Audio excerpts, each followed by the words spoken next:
The US government is trying to split Google Chrome from Google. Google Chrome. You want to buy it? Should we get halves? This is not a huge news, but this is more of a funny one because Perplexity is worth probably around 14 billion, and they are trying to buy a company that is worth twice as much as their own worth. Apparently, like Perplexity's investors would pay for that. So it's basically, yeah, I don't know how all of that would work exactly. And this is coming out after they released Comet, their own AI browser. I don't know. What are they actually buying? Well, the users. I'm sure Google own the users. Yeah, true. It's like, yeah.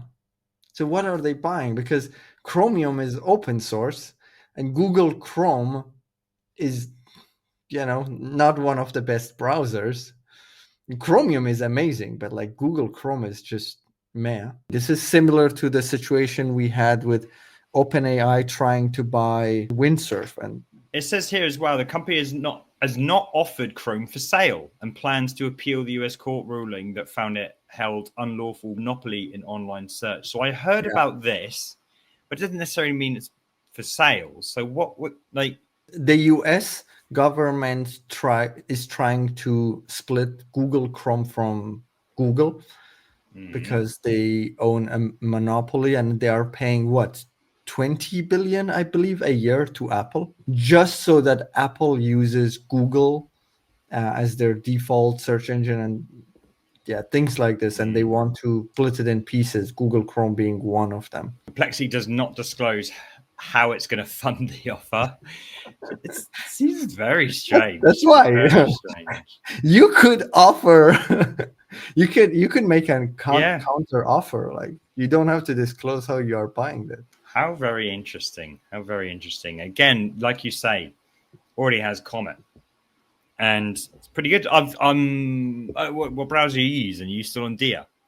Yes, I am not 100% transitioned to Dia, but like I use it like pretty much like 95% of the time.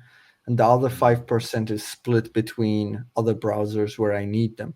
Dia is not 100% reliable for me yet. Google Meet screen sharing stops. Like, it just doesn't work. So whenever I have a meeting with my students or with my clients, I actually use Safari because it just works. I've had no issues on Comet. No issues. Maybe I should try Comet.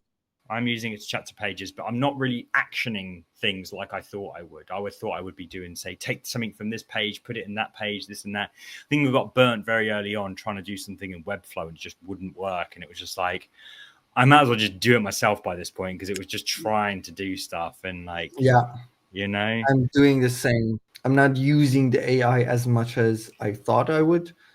And I'm just going back to ChatGPT app because it's a separate window for if I want to focus on one work, which I like to work in that way. I'm enjoying multitasking all that much. So I focus on one thing and just using ChatGPT and then do the thing manually myself. If I wanted to like burn myself out, I would probably set up a task on Perplexity to do this, that, and the other, leave it do its thing, then go on to another task, and then do, if I was an octopus in my brain, I would do something like that. But to be honest, like I don't want to be that. I don't want to have various different things flying off all the time. I actually don't mind just setting an AI off and then just chilling while it does its thing. Like, I'm already hyper productive just doing that.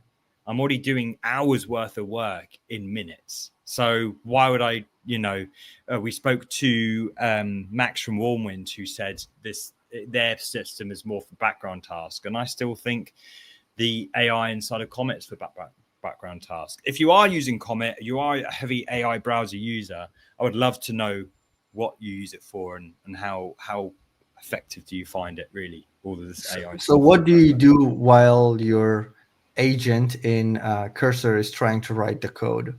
Just chilling, baby. Just chilling. Maybe I'm thinking, maybe I'm just like, okay, while it's doing my thing, like what what do I want to do? And I'll make like a little list maybe in the prompt, because you can queue prompts sometimes. Well, certainly in Replit, you can queue prompts. Just trying to like think through user journeys. What do I need to do and stuff? I use that as thinking space, because oftentimes we're building an app. Like I'm building and creating apps. I haven't just got like a list of things to do. I'm thinking like 3 or 4 steps ahead, So yeah. What are you doing? Grabbing a drink, touching grass. Grabbing a drink, touching grass. You love touching No, grass. I also mostly think about the next step. So yeah, if it's either doing something manual or just thinking about the prompt for the next one, assuming that the current prompt is going to work and do the thing correctly, then I think of how I should prompt the next one. Yeah. This is part of a larger conversation on my show, Cmd+AI, which we stream live every single week. We discuss the news and all things related to AI in the world of design and web. Catch us next week and join in the banter.